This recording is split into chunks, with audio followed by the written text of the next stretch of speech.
I'm very excited for this one. Personally, delegation is something that I still struggle with to this day. I'd give myself like a 3 or 4, depending on the day. And so I'm excited to have Scott here to share all of his expertise on delegation. I think Scott is going to talk a little bit about his journey into becoming a better delegator and now teaching others how to better delegate. And I think it's an underrated skill set for a lot of chiefs of staff. Oftentimes you're kind of given a list of initiatives or strategic projects to work on, and it feels like everything needs to be done by you. But I think that's a bit of a false belief, hopefully, that we can overturn today. So without any further ado, please give a huge warm round of applause to welcome Scott to our workshop today. And we are so excited to have you here. Thanks for joining us, Scott.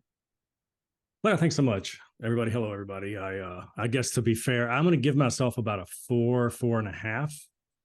And the reason being, I'll jump ahead and give you guys a little bit of a thing, is that delegation is really about their skills.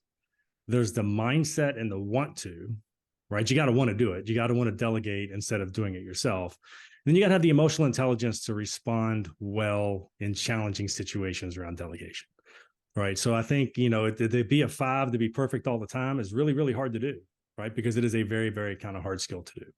So just to be fair, and I'm in Louisville, Kentucky is where I am. So I appreciate everybody joining us today. As Claire said, my name is Scott Drake. I'm a technology executive, came out of software engineering background, worked at Microsoft early in my career, spent some time in Silicon Valley, owned a development shop for about 7 years. And, kind of as I rose through the ranks, I wasn't very good at some management things, and I wasn't very good at delegation. And as I kind of saw the managers coming up under me, and as I started building teams of managers and those things, then I saw a lot of the challenges they were having. And I started looking for better ways to teach delegation. That really kind of drove me into a research project. And a lot of things I'm going to share with you today are the kind of the result of a multi-year research project. And how do we better teach delegation? How do we better do this? So that's a little bit about my background. So I always like to start these with some questions. So questions today. I'm gonna ask you. Have you ever thought, something's just faster and easier for me to do it myself? Right? Give me a hand or give me a thing. Like, it's faster and easier to do it myself. How often do you think that? Right? That's just one of those things that always kind of comes to mind when we start thinking about delegation.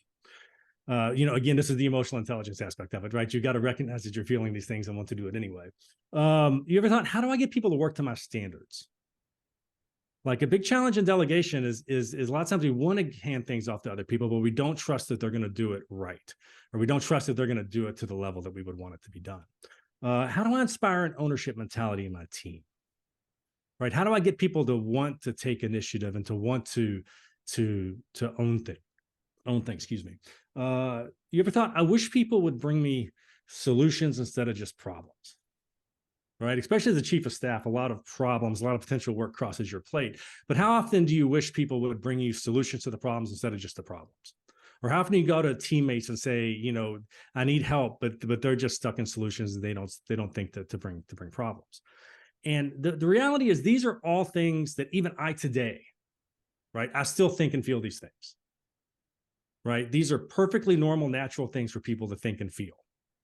Right? But these are also things that will keep you from delegating effectively.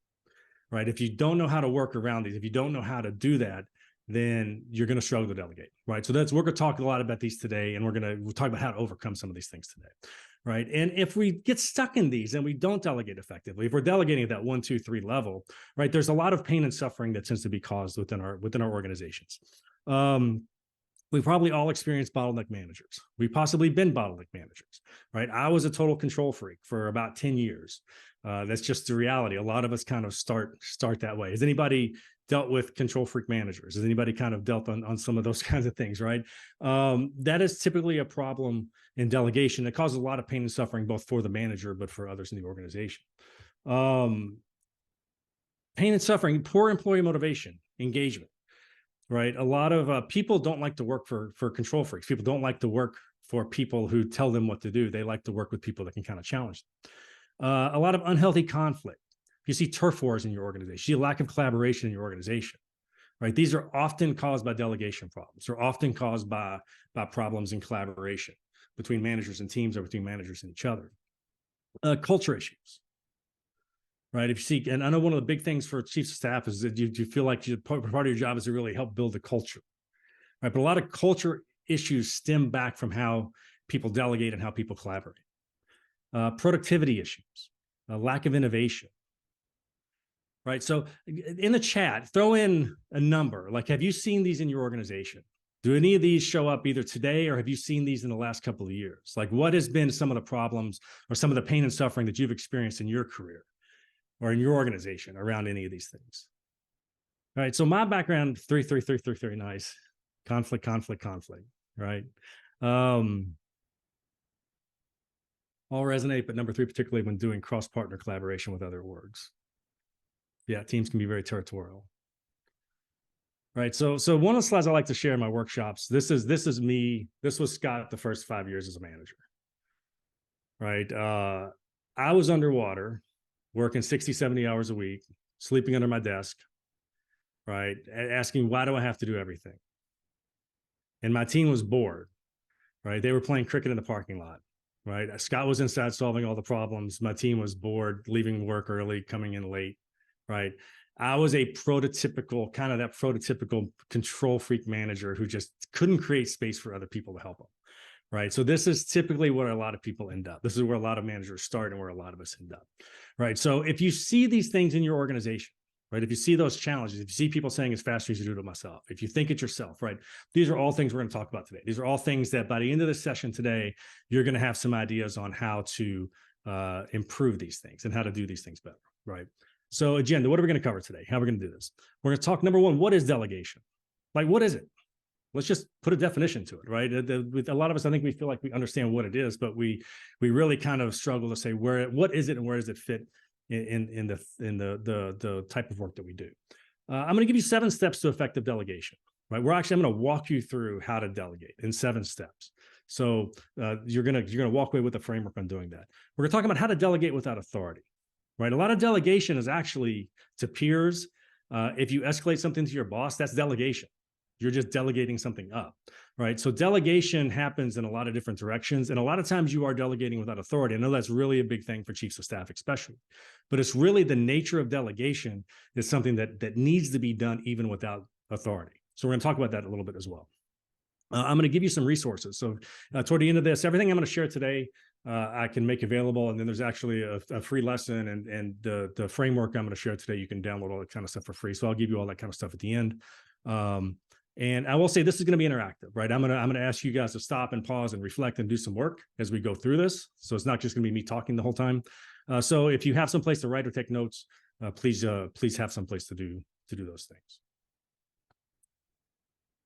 All right, and then again, ask questions in chat, and we will be doing that. So that makes sense. That makes sense for everybody. You excited to learn something today?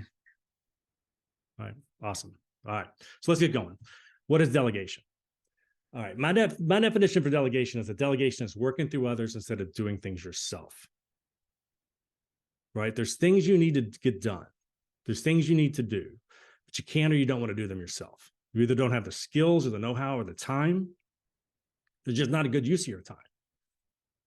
Right? So there's things you need to get done, but you want to work through others. It can be at work, it can be in civic organizations, it can be at home, it can be on a team. Right. So we're going to talk a lot today about work, but this is actually one of those skills that you use everywhere. Right. There's always times when you need to work through other people instead of doing things yourself. It is the hardest of the 5 core management areas. Right. So if you remember back to if you took management classes all in school, right, there's 5 core areas of management. Right. Everything has to be managed.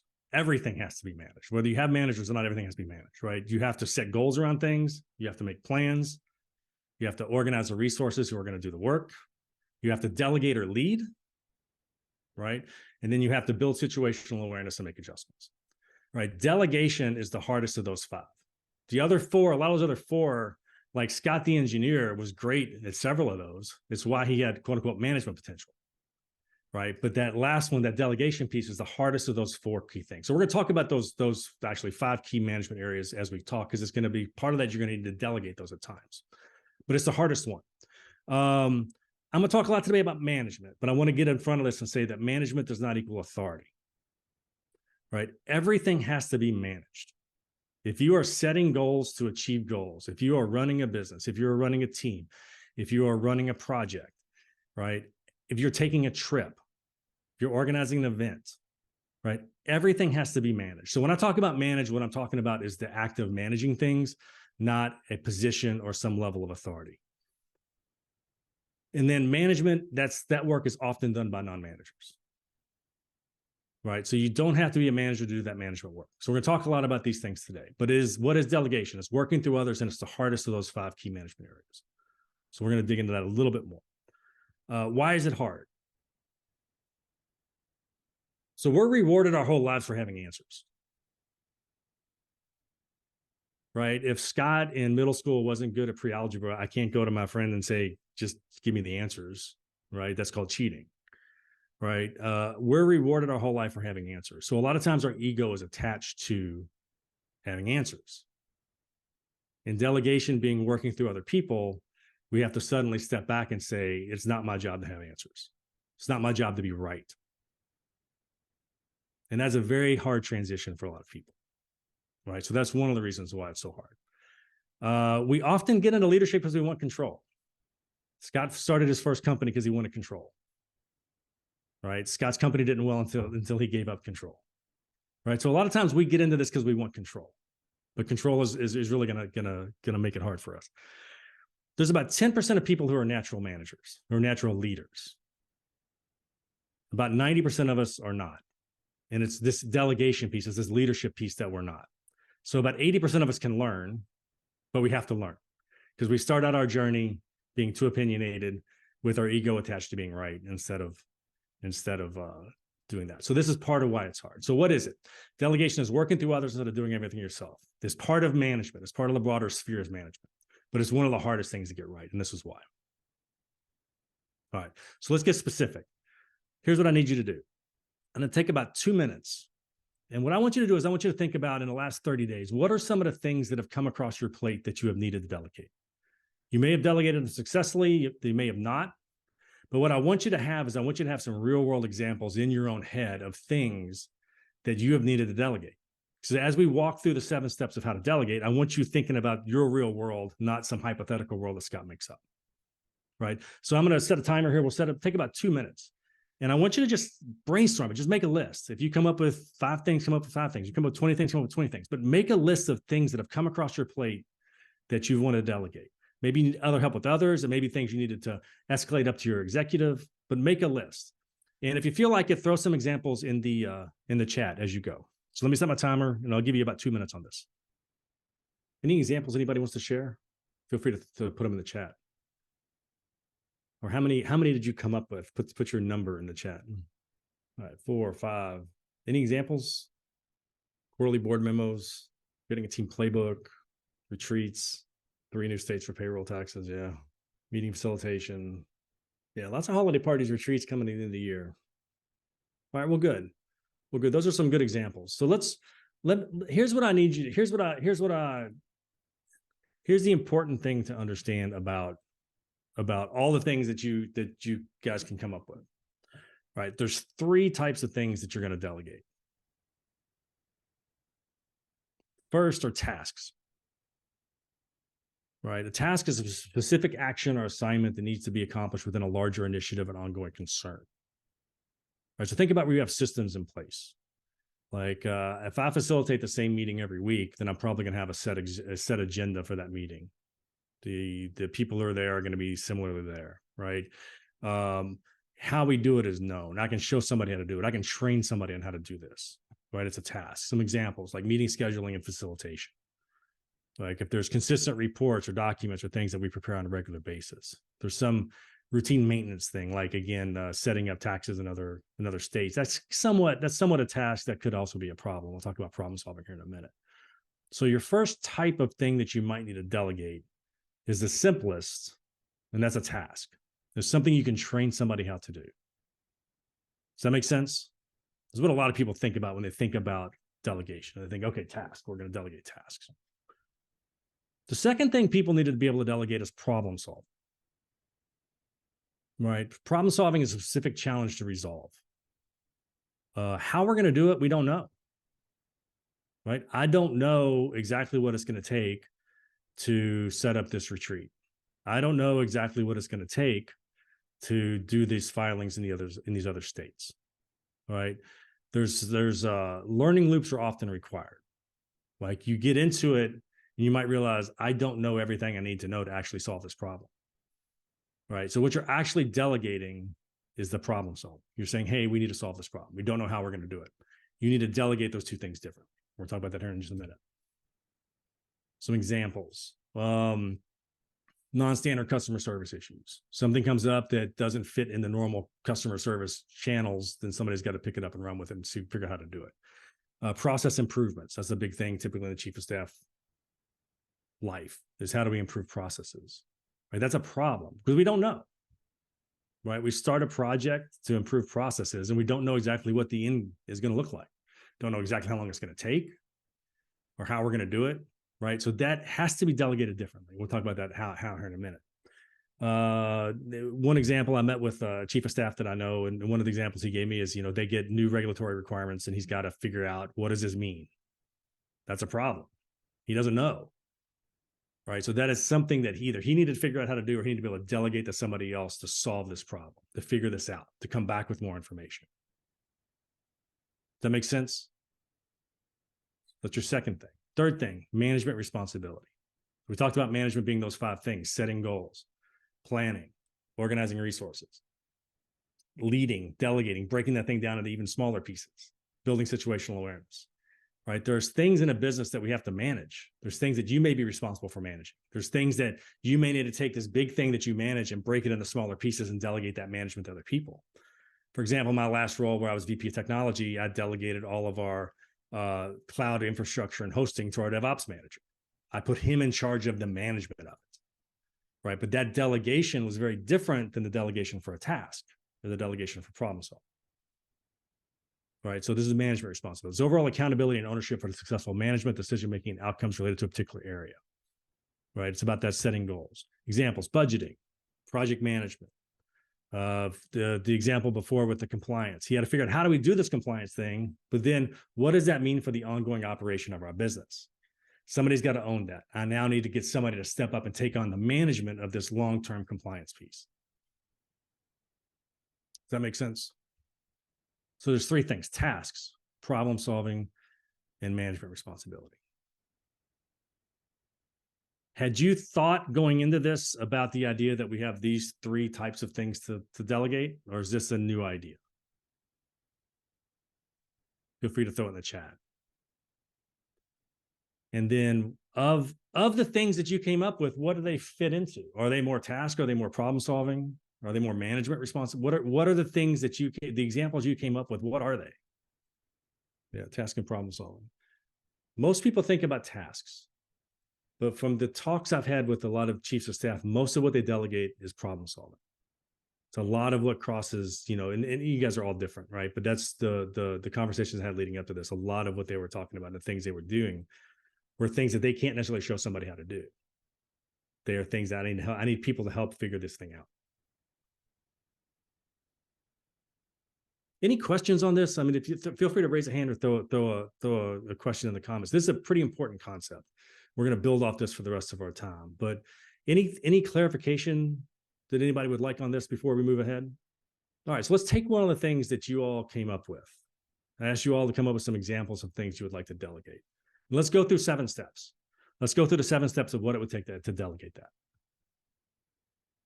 Step 1, 3 questions. What are you delegating? Is it a task? Is it a problem? Is it a management responsibility? Literally pick one of your 3. Just put a star next to it wherever you're working and stop and think, is this a task? Is this something I can teach somebody how to do? Is this a problem to be solved? Is this something I need somebody to manage?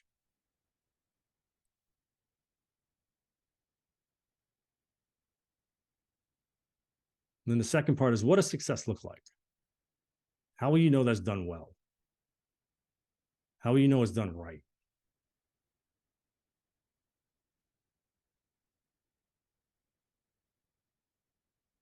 I'm going to give you about 10 seconds on that one. Because that's an important, like if you can't say what does right look like, then it's very unlikely that anybody can do it right.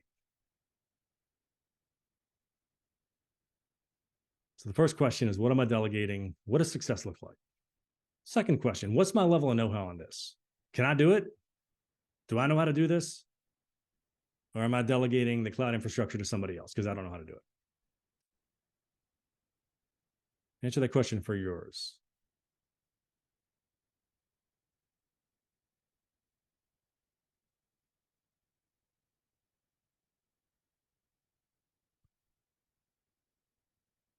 What's the risk? What's some other context factors around this? This will make a lot more sense for problem solving than for a task necessarily, but you still have to come up with what is the context around tasks sometimes. Right. And you can answer these questions for some things in 30 seconds, but if you're delegating something bigger, it might take you 15 or 20 minutes to answer some of these questions. But a lot of delegation often fails because two different people have different ideas of what success looks like. Right. I have one idea in my head of what I need to be done, and I communicate this to another person, but I do it incompletely. I don't bring context with me to the party. Right. So step number one is really to say, what am I delegating? What's my level of know-how? What's the risk? What are some of these other context factors? Context factors being things like, what's our budget? How much time do we have to work on this? Is this something I need done tomorrow, or is this something we need done in 3 weeks? Is this a final product, or is this something that's just a proof of concept? What is this, right? And unless we state those things clearly and know those things clearly, then we're probably not going to delegate very clearly as well. Right? Does that make sense? So that's step number one. Step number two, choose who to delegate it to. So I always like to sit back and go, who benefits from this? And it may be, if you need somebody to facilitate a meeting, it will benefit somebody who's looking for exposure. It's looking for somebody to get in front of a new audience. That may be a good person to facilitate your meeting, and it's going to benefit that person too. Right. But it's really going to be who that's typically where I'll start. Who's going to benefit from this? And maybe if I'm delegating, if I need help from our editorial VP on setting up a project, right? He's going to benefit from that, but I need his help with it. Right. So I start looking who's going to benefit from it, who has the skills to do it, who's available. Right. How can this be kind of, again, who's going to benefit? Is this impact, or is this going to help anybody's OKRs? Is this going to help anybody's goals? Are we doing this on behalf of anybody? Right. And then how important is it to other priorities? So for your example, for the one you said, hey, I want to work on this one, pick a person just in your head. Who would you want to delegate that to? But name them, like, have a real person in mind.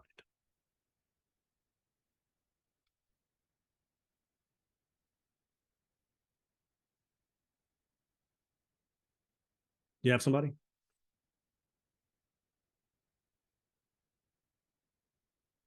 All right. So here's the next major piece. What's your level of trust in that person? How much do you trust them? Do you think they're going to do a good job? Right. Now I want you to think about 4 levels of trust. Think about somebody you've got a brand new relationship with. You've never worked with them before. You have no real exposure to what they're actually capable of doing. Right. So what's your trust level in that person, and the way you would probably interact with that person will be different than somebody whose past performance has been okay. Right. That's kind of a mid-level of trust, or somebody whose past performance is consistently high. Right. If you know somebody is a consistent high performer for the last year, and you've taken them 5 or 6 other things and they've done a great job, your trust of that person is going to be higher. But if you got somebody brand new, your trust of that person is going to be lower. Right. So as you go to delegate, it's important to sit down and go, what's my trust in this person? Because delegation is one of the best trust building tools you have. Right.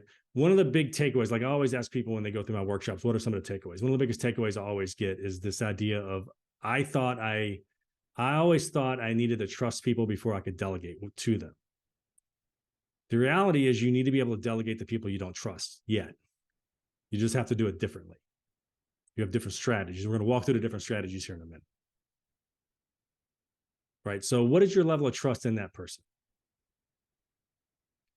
Then I'm going to give you a couple of adders. Is it low? Is it medium? Like literally mark one down. Is it high? Do you have high trust in that person? Then I'm going to say there's adders. If you lack expertise, you may have to give more trust. Right? You may have to give that person more leeway than you would if you actually know what you're doing. Again, go back to our DevOps manager. I don't know. I don't manage cloud infrastructure very often, so I'm just going to have to trust them to a certain point. Right? But if the risk is really high, then I may have to give them less trust. I may have to, step in and do more. Right? So that's why I asked you in step one to say, what is my level of trust? And what is the risk, and then what is my level of know-how? Because that's going to kind of adjust maybe your trust. Does that make sense? All right, step three. Choose a delegation strategy based on the assignment type and your level of trust. All right, so this is going to be overwhelming, but we're going to sit on the screen for a minute. There's 3 types of things you delegate: tasks, problem solving, management responsibility. You have 4 different levels of trust: low trust, medium trust, high trust, and total trust. Based on your level of trust and what you're delegating, you should be able to narrow this down into one of these boxes. That's going to give you a strategy. Let me walk through these strategies real quick. Tasks. You can show somebody how to do it. So if you're in a low trust situation with that person, your job is to show them how to do it. Your job is to give them context. Why do we do things the way we do them? Why do we run our meetings the way we run them? Right? It's so that if you want them to exhibit good judgment downstream, you have to be able to tell them why we do things the way we do them. Right? So low trust, you're gonna show them how to do it and tell them why. Go up a level, let them do it, but you're gonna coach them. Hey, I like the way you did this. Hey, we could do this better. As trust grows, you can just hand it off to them. You work with them for a while, you totally trust them, you can just trust them with it. But you have to be able to work people through those 4 things. You have to be able to do each of those 4, and you have to want to work people through those over time. So problem solving. Did anybody have a problem, like a specific problem that I can use as an example? So throw it in the chat. All right, working with an external consultant on Salesforce, like a Salesforce integration. All right. So this is a little cheat sheet on problem solving. It's based on creative problem solving. But if you think about solving a problem, right? If you were going to do this yourself, right, you have to sit down and you have to say, what is our goal or our problem? So we need to integrate Salesforce, but specifically, what does that look like? Are there specific workflows it supports, those types of things? So you need to really specify, we're going to tackle these 3 workforce. We're going to tackle these 3 workflows to start with, right? Trade-off success criteria. What are our trade-offs? We have time constraints, we have cost constraints, we have error rate constraints. What are our constraints around what a viable solution looks like? Right? When we know our goal, we know our constraints, then we can say, what are our options? We might come up with 3 or 4 options. One of your options is to work with this consultant. The consultant is going to be solving problems and figuring out different ways, right? You're going to explore options. You're going to choose an option. Once an option is chosen, you go into planning and implementing. And what happens 95% of the time when you go into planning and implementing? You realize it's not going to work, right? You came up with something that didn't make sense. You didn't think about this one constraint. You didn't think about this one use case. So what do you have to do? You go back to step 1 and you reset your goal and you reset your trade-offs, and you might have to brainstorm new options and choose a new option and plan and implement again. So you end up in this loop, this learning loop. When you solve problems, you rarely go through it perfectly the first time. When you do it yourself, you go through these learning loops. You just don't see them because you're doing it yourself. But when you delegate to somebody else, these learning loops feel like failure. Right? It can feel like, hey, I asked this person to do this, and now they're coming back with all these questions. Well, that's perfectly normal because they're learning, right? We didn't know enough in step 1 because we never can know enough in step 1. That's why Agile is so much better of a methodology, right? So when you're delegating problem solving, you are delegating learning as much as you're delegating that finished task or that finished solved problem, right? So this is where I had one person in a workshop call it a loop of frustration, that he would get stuck in this loop of frustration with delegation. It would make him fail. It would make him quit. Scott, the young engineer, would delegate things to my team, and I would get frustrated when they couldn't do it as fast as I could, or when they weren't making decisions that I liked, right? Because I didn't give them context, and I didn't understand that we were in this learning loop, and I had to give them time and space to go through this learning, right? So whether you do it yourself or your team does it, you have this learning loop. Does that make sense? I see some heads bobbing, so that's helpful. All right. So when you delegate problem solving, all right, in a low trust situation, really all you're asking them to do is explore the goal and maybe some trade-offs. That's really it. I'm not asking you to solve the whole problem. I'm just saying we need to research this, and I don't know, and I don't know what this is gonna mean. Just go do some research. Let's come back and talk about it some more. That's it. That's all you're delegating, is the research. You get up in medium trust, where you worked with people, you trust them a little bit more. You might say, hey, research and make a recommendation. Hey, go through these first 3 or 4 steps, right? Come back and say, hey, this is the research I've done. Here's some options I've explored. Here's what I'm recommending. I'm not asking you to implement it. I'm not asking you to go through all this kind of stuff, because I recognize we need to go into these learning loops.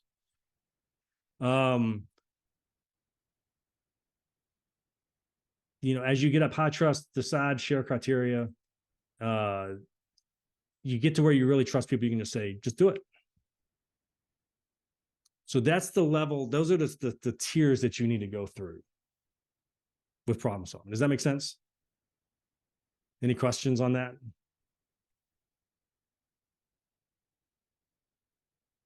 All right, management responsibility, I'm gonna touch on really quick, because I know we're running a little bit long on time. I'm talking a little bit more than I normally do. Think about the cloud infrastructure. When I delegated that to my new DevOps manager, I had been managing it. I had goals in place, I had plans in place, I had systems and processes in place, I had check-in points in place. I didn't delegate him and say, hey, reimagine how we manage this. I said, this is what we're doing today. You start doing it, and let's meet every couple of days and talk about it. As his trust grew, I started saying, here's your field of play. Here's our goals around our cloud infrastructure. I need you to start thinking about the plans and organizing resources and what we need. So I'm delegating more of the management to him. As the trust grew, I gave him even more control, right? The last thing I typically give up is going to be the vision and goals on things, but I'll let him do all the planning. I'll let him do all that kind of stuff, right? So with management responsibility, you're going through those 5 core management pieces, and that's ultimately, you're giving more away over time as you build trust. Does that make sense? All right, so your goal with this one, pick one of these strategies. Which of these strategies fits the example you're working through? All right, step 4, make the assignment. Sit down with the person, right? Share the goal, share the known context, right? We often get frustrated because people don't exhibit good judgment. But judgment is a result of context. If people don't understand our definition of success, if they don't understand what success looks like to us, they're never going to hit our target. So we have to be able to communicate what is our context, what is our goal, in much more detail than a lot of times we're used to, right? That's why does it feel faster and easier to do it ourselves, because we don't have to put on this front work, right? It is faster and easier to do it yourself. You're just not scalable when you do everything yourself. And your goal as a manager is to be scalable. So it's really about putting that work in. Again, for problem solving, share that your goal is to learn.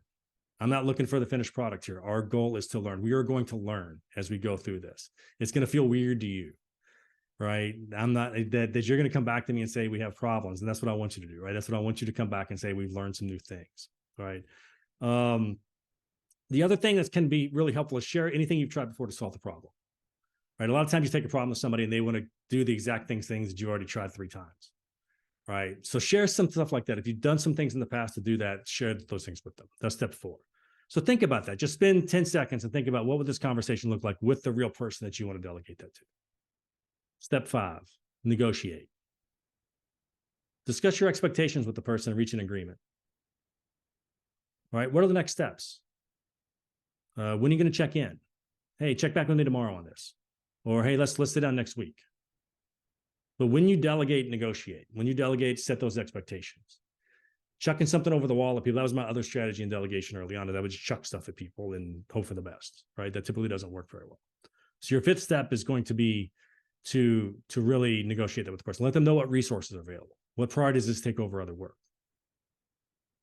So spend a few seconds, just think about that. What does that feel like for this conversation you're having with this person?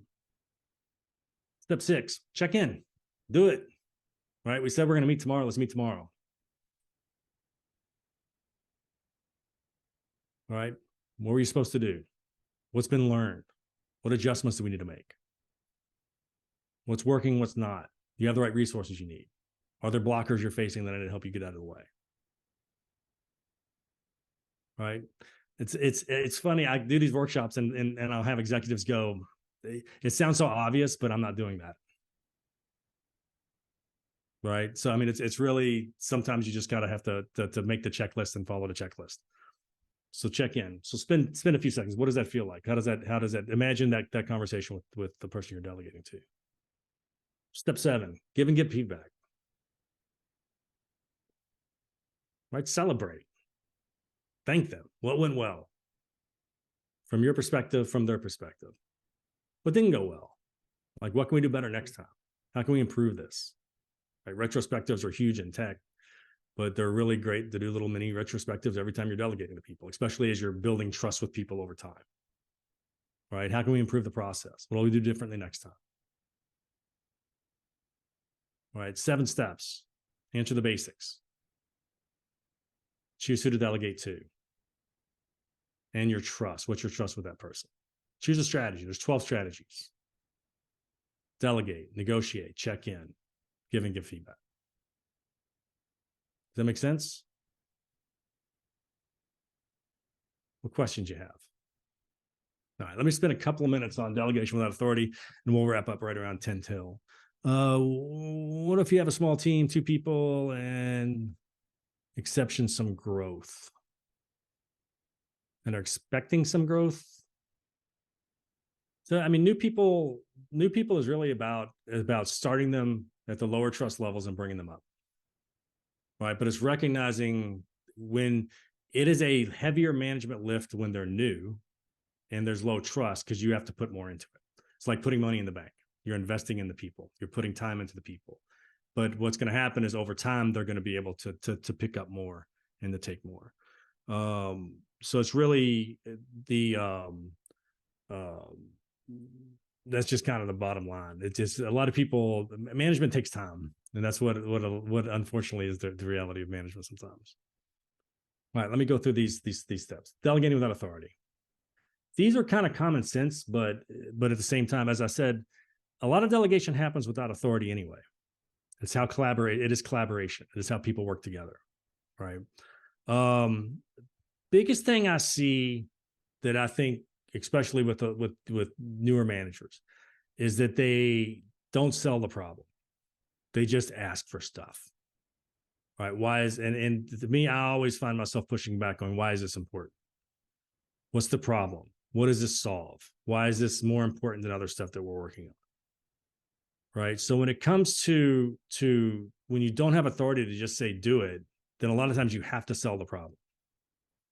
You have to make sure that they understand why this is important to the business and to them. So that's one of the big pieces where I'll start with people. Number 2, again, who does this benefit? Right. It may be that this person's the right person to do it, or they can potentially be a co-champion, especially if it's somebody with more formal authority, then they may be a co-champion of the things that need to get done. For example, one of the CSOs are the chief of staffs I talked to, had some security stuff. So he would bring the CSO, the CISO involved in a lot of that kind of stuff, because that person could bring his authority to the table, right? He needed to do that sometimes. Build relationships where you need them.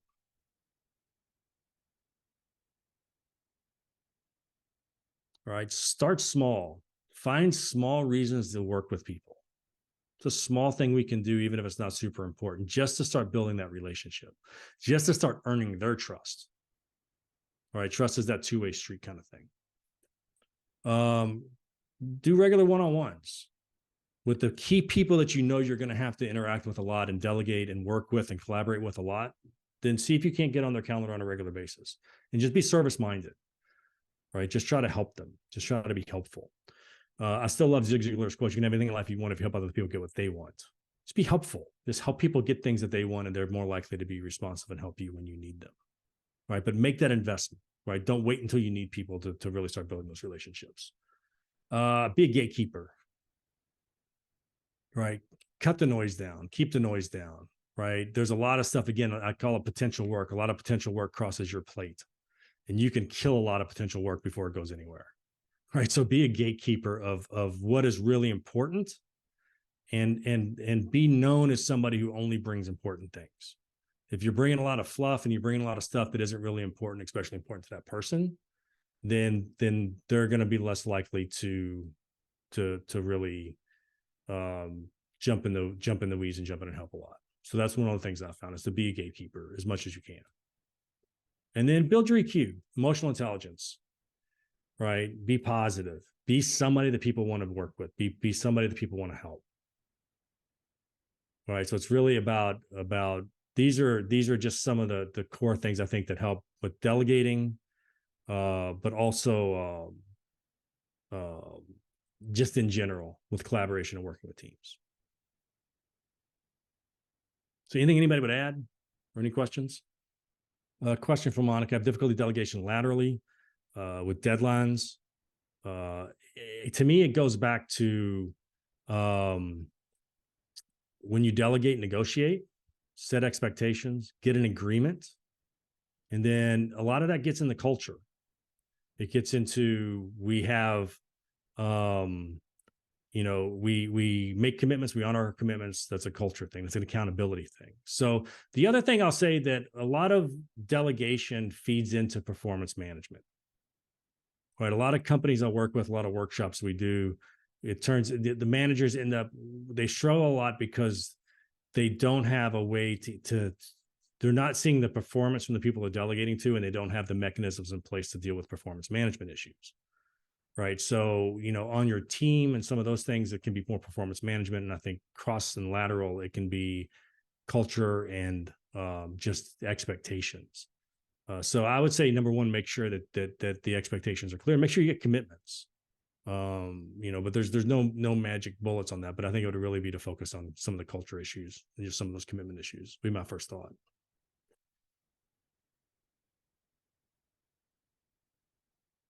Criteria on deciding what to delegate, how to decide if something is worth delegating. Absolutely. Actually, this is one of the things we cover pretty heavily in the workshops. I'm trying to think of a short answer I can give you on that one.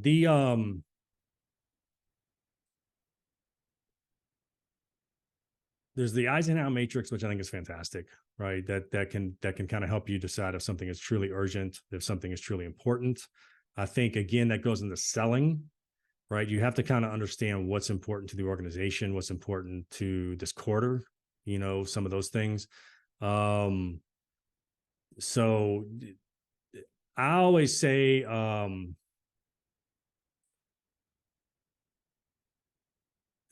one of the things, a lot of people want to keep the things they love to do and delegate the things they hate to do. And that's the worst advice for delegation, because just because you love to do something doesn't mean you should keep doing it, because you may have people on your team who are great at it too, and they would love to have those wins for themselves. Right. So it's really about saying, what is the best use of my time?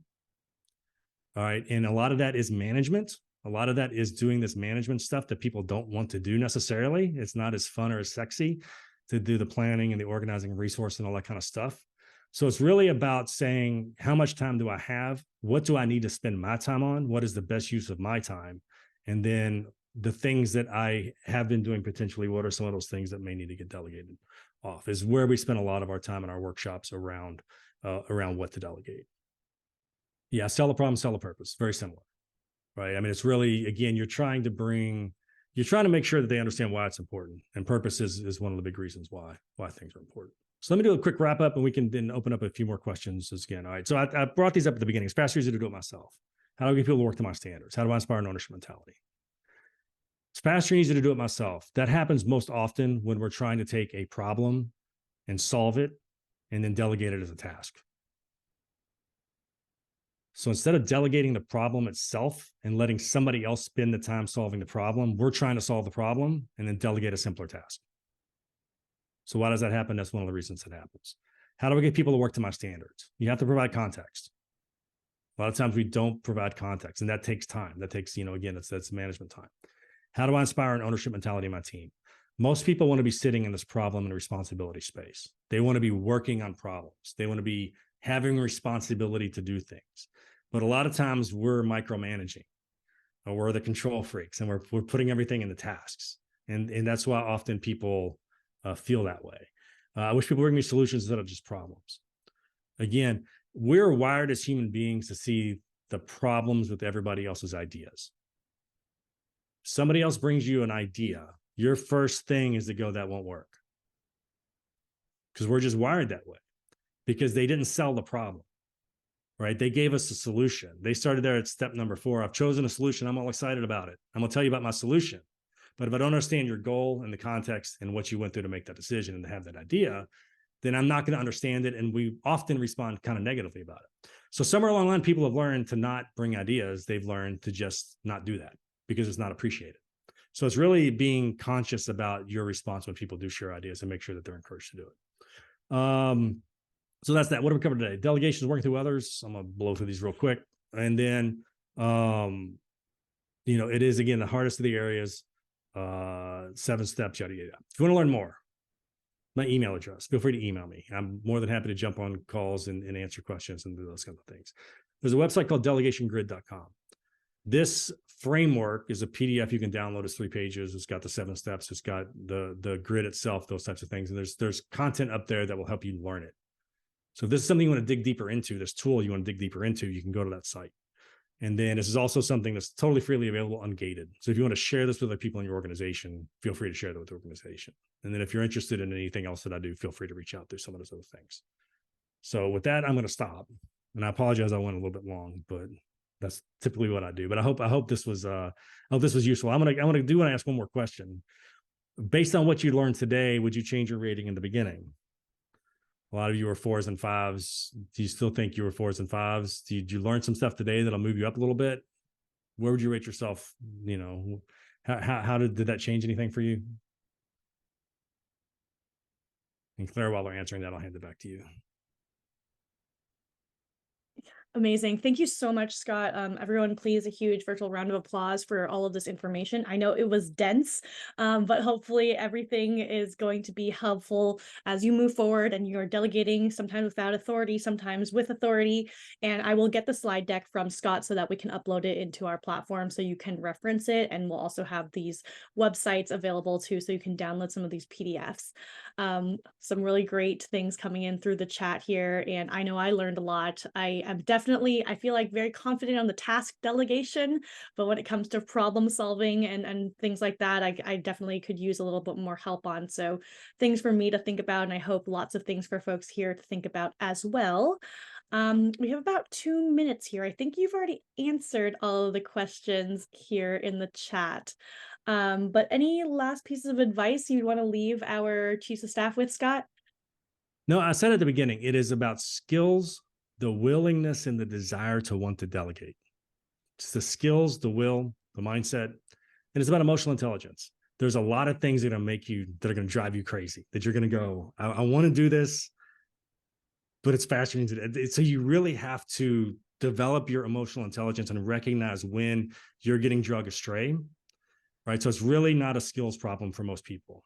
It's a mindset, a willingness to do it, and an emotional intelligence practice. So that's really what I would leave you with. Absolutely. I really love that. And something you said at the very beginning of this conversation that resonated with me was that when we're younger, we're rewarded with having the answers and not working through others. And so I think that is a big mindset shift. And once you said that, it clicked for me so much more in terms of why delegation is so important. Just because you can do it doesn't mean you should do it, right? Yeah. So amazing. Well, thank you so much for joining us on this Thursday. I think this was so much great information. I know there's more stuff that I could go back to and re-listen to again. But for everyone joining us on this call today, we'll make the slides available. You have Scott's email. We'll also copy that to make sure we have that available in case anybody's interested in following up with Scott for yourself or for your teams. And we all hope to see you at the next workshop happening next week. We're doing a little bit of year-end checklist, so something top of mind for a lot of our chiefs of staff here. But thank you again, Scott, for coming to join us today. Hope that you have a wonderful weekend, and excited for our next conversation soon. All right. Thanks so much, everybody. I appreciate it very much.